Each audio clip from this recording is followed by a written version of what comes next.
subscribe. Tariq Radio. Like and subscribe.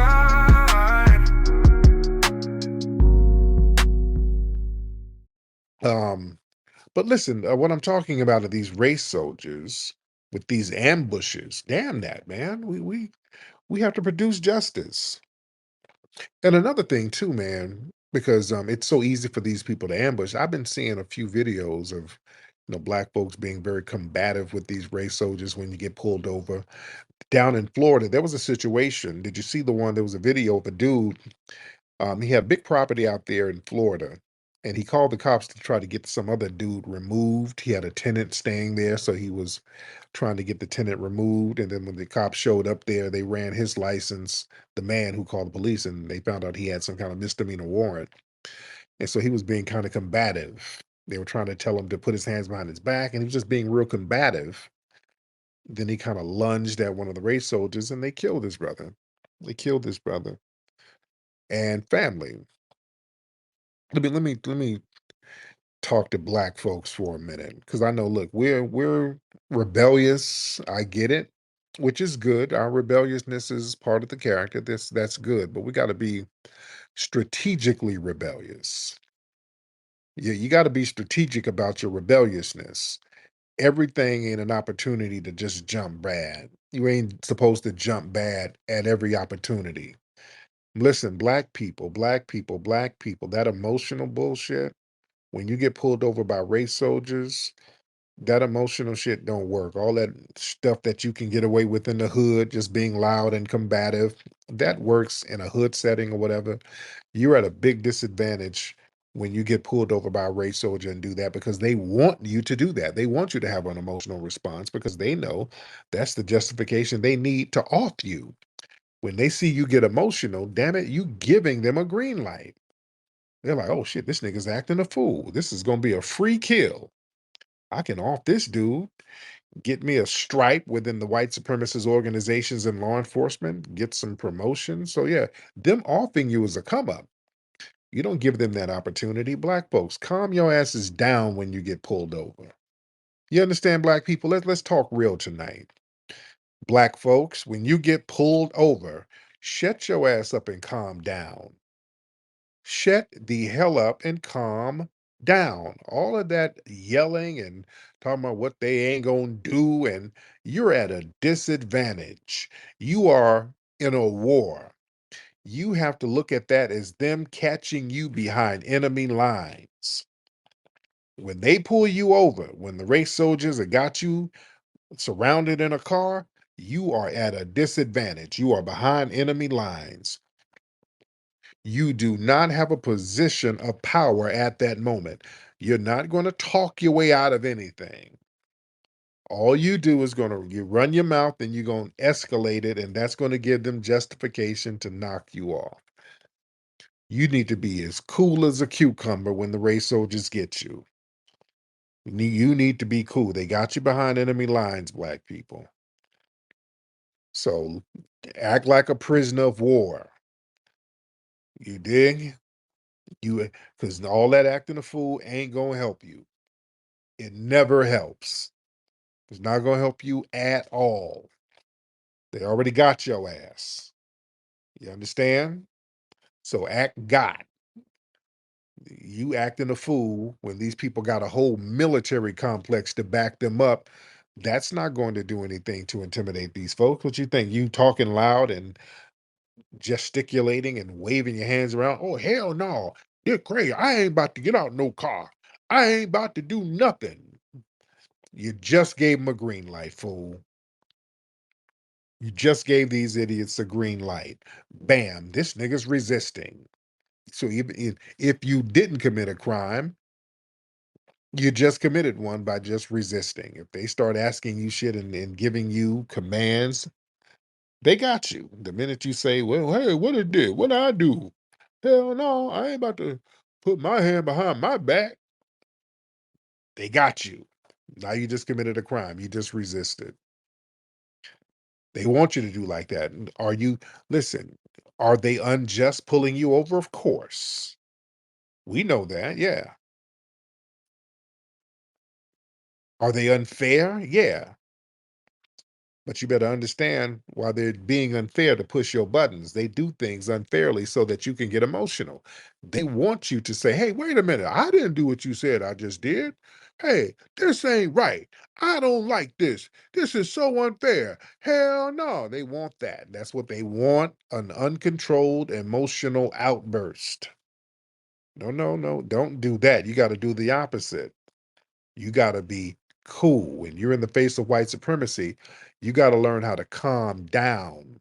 Dr. Welsing would do that. When she would debate white supremacists on television back in the day, she was so calm and cool. She was very calm. She wasn't yelling. She broke them down to a science. You got to be calm when you're dealing with white supremacists. I want folks to master that. That's why when y'all hear me debate with white supremacists on here, notice how calm I am. See, that's something I'm trying to teach the family. You can get them when you're calm. That when I'm calm, that messes them up. I let them crash out. But when I'm talking to you, I'm going to be very calm and meticulously break everything down that you said in a very calm manner. You can think better when you're calm. You understand? And you don't give people the green light to take you out when you're calm. If they're going to take you in, they're going to take you in. You sitting up here trying to be combative, that's not going to stop them from taking you in. That's going to make them double down on the charges. So you better act like a prisoner of war. Don't say too much. You say, okay, let me cooperate to the best of my ability. If need be, let me get a supervisor, please.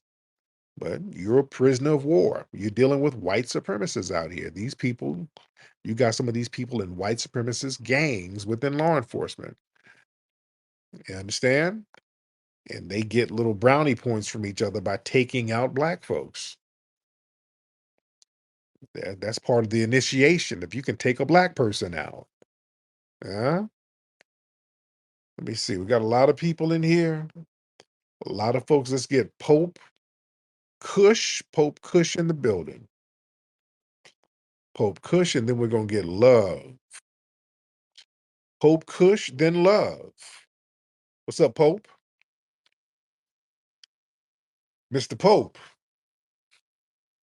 All right, let's get Love in here. Hell, Yes, sir. Yes, sir. Yes, sir, Tariq. How are you, my man? I'm good, Mr. Kush. How are you? I'm okay, sir. Long time no spoken, my brother. Now we spoke before. Yes, sir. We spoke before. I can't remember now. What you sound like you're from East Africa? What part of East Africa? No, no, my brother. South. South Africa. South, south, south. Okay, my bad. Yeah. Okay. So what's on your mind? Yeah. Brother, you spoke a lot about race soldiers right now. And I believe that actually um, you are totally right there, my brother. I hope you guys do not let the story of Javion Meji like to die down, you know, because they are trying to conceal the whole thing. So I'm just hoping that you guys can just keep it alive so that there can be justice one day. Yes, indeed. Thank you Like, so much. Love. Let's get Love in here. Yes, sir, brother. Thank you for the opportunity.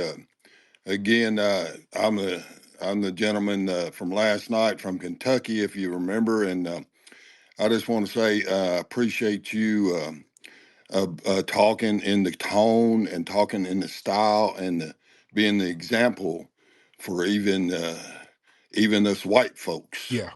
So yeah, so I just want to say, I'm also appreciative of this day, brother, from my ancestors. I have my great grandmother and great grandfather's Bible, and in it it tells the date of when they got married. It was 1911, Mm. and I was born in 1956. So if you subtract them, you get 45, which is nine, which is God. It's Most High. But I just want to, the bloodline, and I remember as a little young lad sitting down and. Of course, mom and daddy told us, if you remember, brother, you go in there and you act right, and if you cut up, then we're gonna mess you up when we come out, right? So we sat down, we listened, we didn't talk unless we were spoken to or ask a question, and just to just to get filled up from the experience, because they was of the generation of the wars and Dust Bowl, and I mean they went through some shit now. So anytime you can get at the foot of someone that experienced the life, then they can teach you so many things. Hopefully you listen and you don't go through those things. You learn that, what they give you is the information necessary to keep you from, but some people just, they got to do what they got to do. And that's, we all got free will. But brother, I appreciate you. You're a brother from another mother. And I want you to know I want to shake hands with you right now. And if I can be any help to you, in any way, because I bring a lot of love and the Spirit of God with me, as you do, my man, and that's why we have that soul that when you know, you know. So I love you, my brother. Oh, Thank you so much. thank you so much. I appreciate you. He's a white Christian guy. He's one of the white guys that invite you to the Christian church. They be getting down at the church. He sound like they got them stomped down Kentucky white Christian churches that they be going off on. You go in there, they be singing their ass off. I saw the light. I saw the light. I was a wanderer. And I saw the light. They be getting off. Then he get up there and sing a solo. Kiss an angel good morning. Love her like the devil when you come back home. They be in there singing them white gospel hits and Charlie Pride. They got Charlie Pride albums. What y'all know about Charlie Pride? They tell you they're that one black friend. They got the I love Charlie Pride. You've got to kiss an angel good morning and love her like the devil when she come back home.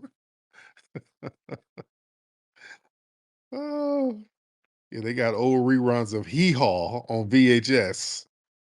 That's the old school right there. What y'all know about that? Some of your white buddies used to watch Hee Haw. That's what they used to watch back in the day when I lived in Birmingham. They come to school. God damn it, Hee Haw was so good last night, dude. What y'all know about Hee Haw? Raise your hand if you know about Hee Haw. Come on, family. Where my Gen X's? Come on, the Gen X's know about Hee Haw. Yeah, man. We got Stanky Stacy in the building. Okay. We got Stanky Stacy in the building. Stacy, you gotta watch your mouth when you come on, because I try to let you on. You got a real potty mouth, but we got Stanky Stacy in the building. What's going on with you, Stanky Stacy? How are you, dear? We're trying to have a little fellowship with Stanky Stacy. Stacy, you got your phone working, dear? All right, Stacy, let me have you. I have you come back up. I have you come back up, Stacy. All right. Let me get Sir Major in the building real quick. Mr. Sir Major in the building. Sir Major in the building. I am in the building. What's going on, Tariq? How you feeling? Good, man. What's going on? Man, a couple of things, man. I wanted to get your take on the Kamala Harris, the scamula, as you know, the tether in chief. Candace Owens did expose Kamala Harris for pretending to be black, pretending to have a black grandmother. She recently went on to the Club Shay Shay with Shannon Sharp. Scamala did. And she then moved the goalpost. I don't know if you checked it out. She said that basically she implied that she's not Black American. However, her mother strategically put her in a Black community, and she grew up Black. That is her new talking point. Right. She grew up Black, and then also she's saying that um, that um, so she's not really claiming Black American, but that she grew up Black. Right. And I One of talked the, about this earlier. She did said, you? She's like, yeah, I talked about it earlier. She said, I got my relatives, I got relatives by blood, and I got relatives by love. So that's her new. That Right. so that's Yeah. so now, yeah. These are they're not my biological relatives like I've been claiming, but what I mean are these are my play cousins. So she's trying to use the play cousin. She's playing on the black identity. Mm. These my play cousins, because if you grew up with us, you are cousins in them. Right. You're still family. So now she's playing on the okay, y'all caught me red-handed. I lied about this being my black grandmother, but she looked like my grandmother. She was basically my grandmother because she had, quote unquote, raised me. And this is why I despise the black I'm sorry, the Democrats. And this is why I go on this whole rampage, if you will, about teaching people how to vote strategically. We know we're being screwed over by the Democratic Party and the Republican Party. But Mhm. what I try to really teach our people in through your lessons is that we need to be strategic, and we need to look at, other than just sitting on the couch. And I agree that, we have to be strategic with our vote. We also know how we need to learn how to weaponize the vote. And I learned that the most from Sister Wani Spots, how to weaponize our vote. And so figure out whatever your why is and make that count. I'll land with that. Thank you so much. So much, Sir Major. All right, we got Deb, the Democrat. Hold on, wait, Deb. Before I get you, Deb. Before I get Deb, before we hear some of that good old Democratic chilling, let's get Hamdu in the building. Hamdu, what's up, my Yo, dog? what's up, Tariq? What's up, Hamdu? How are you? Oh, I'm just chilling, man. Yeah, I'm in Minnesota right here, and I wanted to talk about the guy that killed the brother in his backyard. Yeah, he shot him. He didn't kill him, but he shot him, right? Oh yeah, my bad. Yeah, he shot him. And the cops looked like they were scared, man, like to go get him, and which is weird because if the brother would have shot him, then the brother would have got in trouble. Yeah, the cops acting like they were scared of the guy. They're like, "Oh, we can't go there because he had guns." I'm like, "What? This Yeah, police like he got guns? What the hell? What kind of shit is that?" Yeah, we can't arrest him because he dangerous. What? Like, yeah. And I'm surprised the whole city is not like turned up because that's like that's wrong. You know what I mean? right. So, man, family, and when we produce justice ourselves, then they're gonna say we're wrong. But hey, man, listen, um, like I said, we got a right to protect ourselves. We got a right to protect ourselves. Miss Deb, what's up, Deb? What's shaking, bacon? How you doing, beloved? Miss Deb, the Democrat. How you doing, Democratic Deb? I am Deb Light of the Deb Light Petty Post. I don't really consider myself a Democrat. Oh, Debbie, Um, Debbie. Debbie, man, Debbie, you are a poll worker. You work at the polls over there somewhere. You a volunteer somewhere. The way you stomping for them Democratic policies. Come on, Deb. What's up, Deb? no, I'm too busy to work the polls. Like I said, I'm busy taking care of my mom. I'm busy taking care of these kids. I'm busy working. I don't have time to work the polls. I do plan to vote on election day. I do plan to vote for Kamala. Mm-hmm. That's my plan. And Now, do you I see don't know. now the numbers in the swing states are not looking good for your girl. They're not looking good. What are you hearing? They're looking fine. No, I no. mean, I don't. The polls are very biased, and I honestly, the crowd she turned out today is amazing. Um, her ground game as far as like door knocking and people getting out is gonna be fine. Um, I don't know. I don't see it going well for Trump. I mean, he can't even afford to have any more rallies. He's done. He's Well, done. thing, hey, And his last little racist screed was so awful. I mean, talking about black people need to carve watermelons for on Halloween instead of pumpkins, oh, and that's just hideous. I yeah, mean, dude, they yeah. hate us so much. They hate us so much. Like they have no respect for black people at all. Mm. And like how I don't know how I don't know. I can't continue to even. There's nothing that can induce me to vote for Donald Trump at this point. If somebody could say something to convince me, I would like to know at least one good reason why anybody should vote for him, but I can't find it in my heart to vote for him at all. Yeah, but I'm damn sure not voting for Kamala. I'm cool on her. Her So are you gonna vote? I was looking at the ballot for Cornell. I was thinking about hitting the ballot for him, but they don't have him on the ballot out here, I don't think. So I got to double. Yeah, because he's not on the ballot because he didn't do the work of getting on the ballot in a lot of states. I mean, he claimed he was a presidential candidate. I love Cornell West. Don't get me wrong.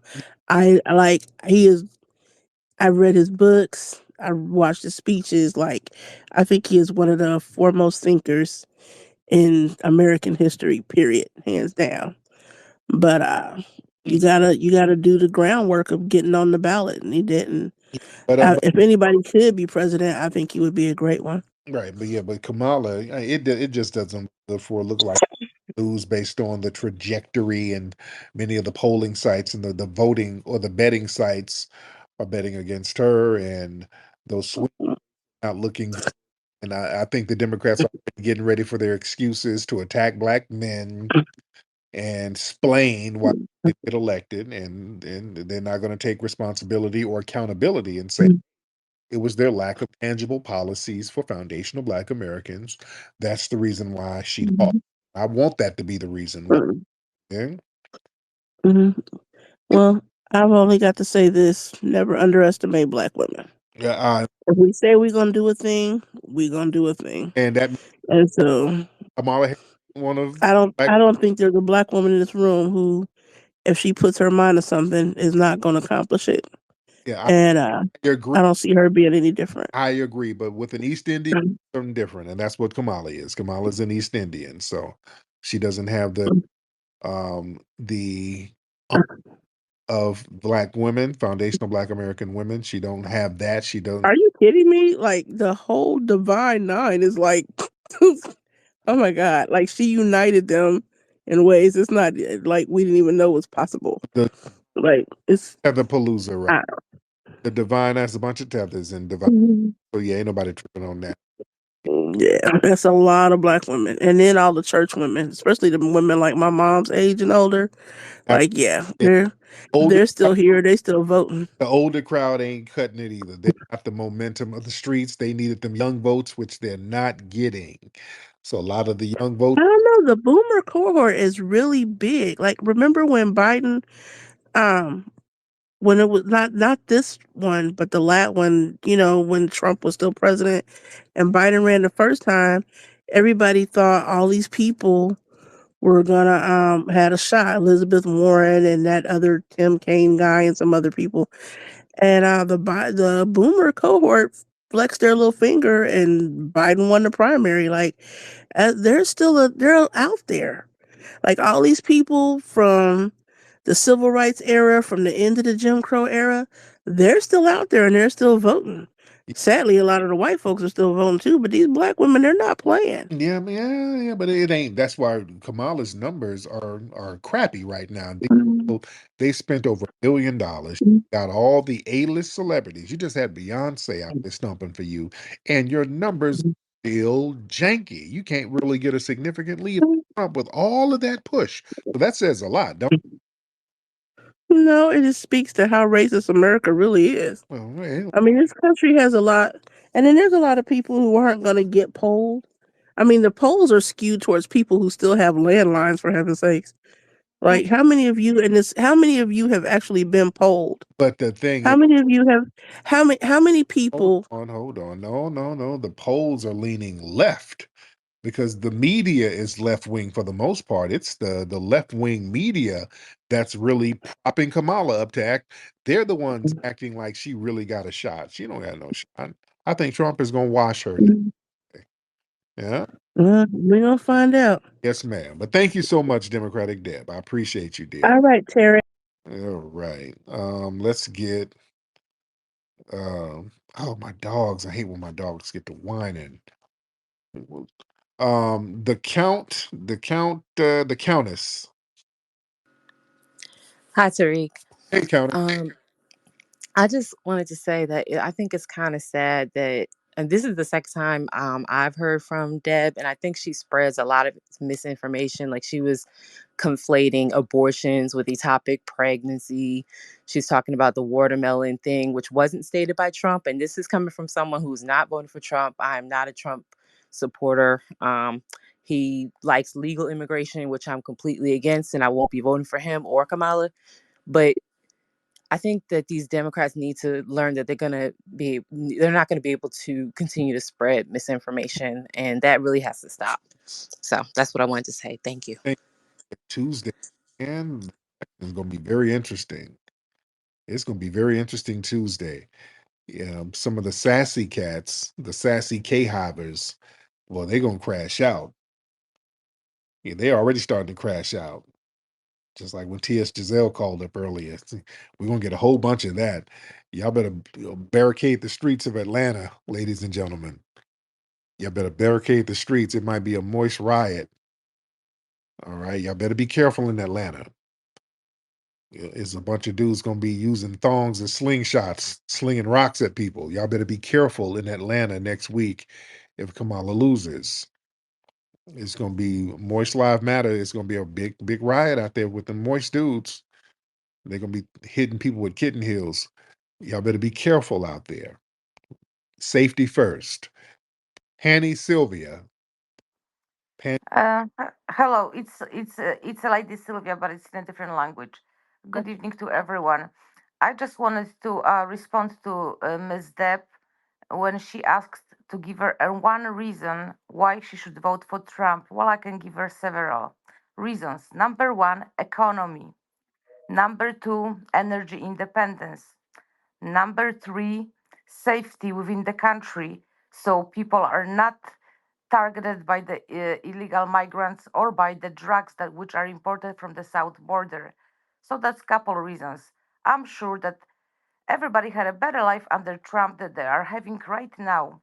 Just today, the mortgage rates went another half a point up, which takes more people out of the housing market, which means that more people cannot afford to buy a house. As we know, the houses went up at least twice in prices since Biden got into the power, right?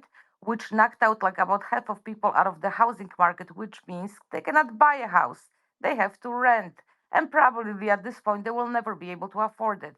And when somebody sees what has been happening for the four past years, which was terrible for everyone, and they wanted more of that, well, this is Biden's Harris administration.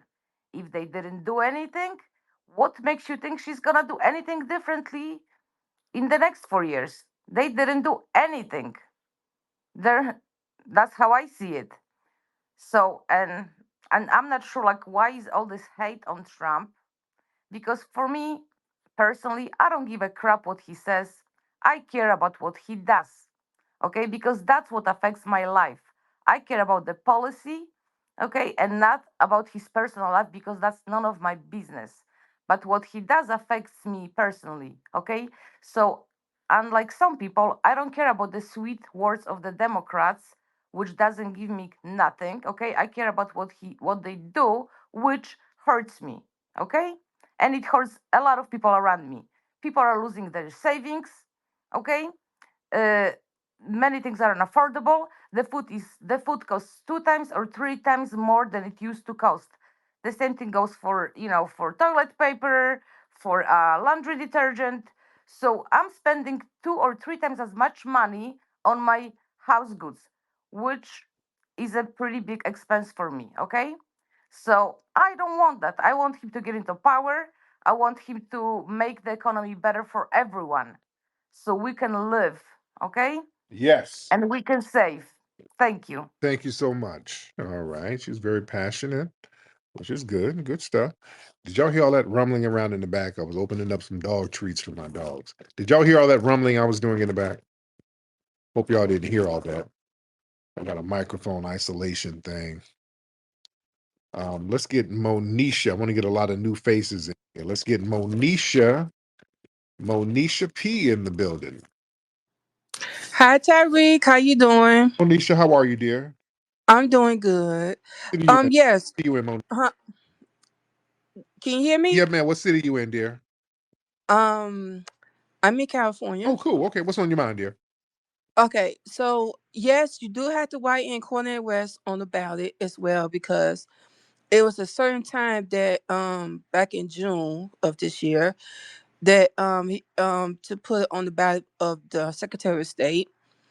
And don't forget to drop your mail ballot in the vote centers, any vote centers here in Los Angeles County, whatever. So did you hear about what happened lesson day about the Dropbox got set on fire Yeah, in Washington State and in Oregon? yeah. I heard about that. I heard about that. I heard somebody even said there was some more drop boxes that were on fire in some other cities. So yeah, it's about to get crazy out here. It's about to get crazy out here. So I think they arrested the guy who did the Dropbox fire out here on the West Coast. Some white dude, some middle-aged white guy. I don't know what his political affiliation was. Shay, what's up, Shay? Shay. Hey, what's up, Tariq? Hey, Shay, how are you? Hi, this is Shay, y'all. What's up, family? I just wanted to say I was listening to Deb Light, and this is disturbing to me. It's unfortunate that people like in my mom's generation and the civil rights generation is delusional. Yeah, They are out here voting. You know they don't change, and that's one of the problems. And this is why uh, people like Generation X are angry. yeah, They feel like they dropped the ball. And so, that's not good for us as a people. They need to wake up. I don't care how much you talk to them. I can't believe like people like my mother, my aunts, they will listen to NBC and yeah, Kamala. Well, what has Kamala done? Kamala promised she was going to do something in 19 for reparations with Al Sharpton. Y'all remember that video? yeah. Has she done anything yet? No. So why you're still voting and promoting her? It's like you're still promoting our demise. And this is where the problem is. That's where the disgust and the hate come from. That's all I want to say to little Deb Yeah. Light. Thank you so much, Shay. I appreciate you, dear. All right. Yeah, next week is going to be very, very interesting. It's going to be very, very interesting. And again, when people start talking about um, the police impunity and all of that, the stop and frisk, I mean, they're doing a lot of this stuff now. They're already doing it. And the Democrats, they're not helping us. Let's be real. They're doing a whole bunch of stuff up here. The Democrats ain't helping nothing. Let me get Mr. Miles in here. All right, Mr. Miles, hop on, Mr. Miles. Mr. Miles. Mr. Miles, hop in, sir. Unmute your microphone. Hey, good evening. Good morning there, Mr. Tariq. How you doing there, I'm sir? good, Miles. How are you, sir? I'm fairly well. Thanks for asking. How the family doing out there? Oh, your family's good. What's on your mind? Oh, that's good. Well, Miss Debbie, I was talking about, I wanted to say something about Miss Debbie. Go ahead. My grandmother, she's 88 years old, and she's up in Ecorse, Michigan, and she wrote a letter to all her grandkids and her kids about the election. She didn't want to get into it, but she's not voting for no Harris. She's voting for Trump, Donald Trump. And I don't know what Miss Harris talking about. She's a Christian. She's been a bona fide. What did I say? Bona fide. Bona fide Christian for about 60 years. I don't know what she's talking about. Another subject I want to go to was you said something good when you said foundational black. I want to say to the family about us owning homes. That's right. My granddaddies they started owning homes back in the 1950s. So owning a home is not a hard thing for us black family. You know, Hi. uh, I said that to say this was when you hear Harris talking about she want to give out $25,000 for a down payment on a home, then actually think about that. What kind of house can you get for $25,000 down payment? A good house. You tell me. Hmm. Yeah, that's interesting, man. I'm sure. Yeah, that's a very interesting narrative. But yeah, like I said earlier, man, we as foundational Black Americans, we've had home ownership in our families. Yeah, that's one thing. You can tell somebody ain't from our lineage when they talk about they're the first person in their family to get a home. No, no, no. We'd had some homes now. No, that's you ain't from the lineage if you're the first person to get a damn house. Yeah, but it's very interesting. Shout out to everybody in here. We got 1,400 people in here. Welcome to all the new people in here. We are in here deep. I appreciate everybody for coming on in here. But yeah, up in Minnesota, again, you got Tim Walz, he's the mayor. He's running things up there allegedly. And they had a race soldier. He wasn't an official race soldier, but this white man who shot this brother and he was harassing the brother, and the police didn't do anything. And Tim Walz and those guys, they ain't saying nothing. And what's interesting with that case up there in Minnesota, the real deal, I think the real problem that the guy had with the black neighbor was that the black neighbor had a white wife. So the white man seemed like he had a bug in his ass about this black neighbor who had a white wife.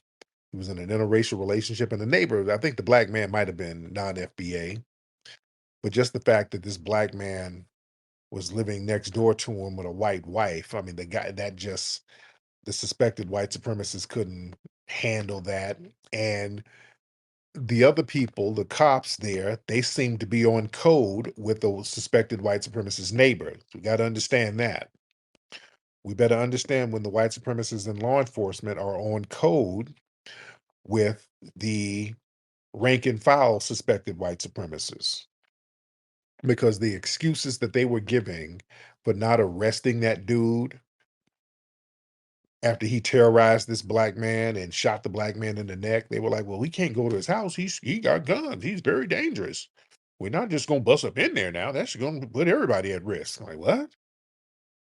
Yes, if a black person miss a child support payment, they got a SWAT team in their house. You understand? But they got on this little white supremacist code, and just like Dr. Welsing told us about interracial dating, so with black men, they look at our sexuality as a weapon. That's what Dr. Welsing said. See, they look at our sexuality as an act of war. That's why they got Diddy hemmed up the way he's hemmed up, without any real details of what the actual crime was. They're just doing a whole bunch of I'm white and I say so. Diddy has not really committed a crime. They just did I'm white and I say so. Diddy did basically the stuff that he raps about. Diddy didn't do anything except the same thing he rapped about. He's like, hey, I'm partying, laying up with women, I'm saying it on record, I'm doing it in videos, and I do it in real life. I'm partying, I'm laying up with women, having parties, laying up with women. Then they say, well, you know, that's trafficking. Well, because we're white and we say so. Then who are the victims? There are no victims in the Diddy case. That's why they keep trying to say, hey, look, anybody want to come forward, come forward. There's going to be some money involved. So, yeah, anybody can come forward and make an accusation if you open up the floodgates and let it happen. But again, family, black sexuality, it's like an act of war. If we're just going around freely being sexual for whatever reason, using whatever strategy, well, that should be criminalized because our sexuality and our sexual access, the dominant society looks as that as potential genetic annihilation. This is what our good sister, Dr. Frances Cress Welsing, taught us about. And a lot of these white supremacists, they've always had a bug in their ass about interracial relationships. Y'all remember Larry Flint? How many of y'all remember Larry Flint? Larry Flint of Hustler magazine. Y'all remember Larry Flint? He had a magazine called Hustler. Did Larry Flint die? I think he probably died already, but Larry Flint was a very controversial figure because he had Hustler magazine. I know they did a movie about him, People versus Larry Flint. So he was a very infamous. He was a more raunchier version of Hugh Hefner. With Hustler magazine was a little more sexually graphic. It didn't. Playboy, that magazine was supposed to be tasteful. It didn't have any penetrative sex in it, but Hustler would have penetrative sex in it. So y'all know, Larry Flint was in a wheelchair. He got shot in 1978. He was in a wheelchair for the remainder of his life. Larry Flint was shot by a white supremacist.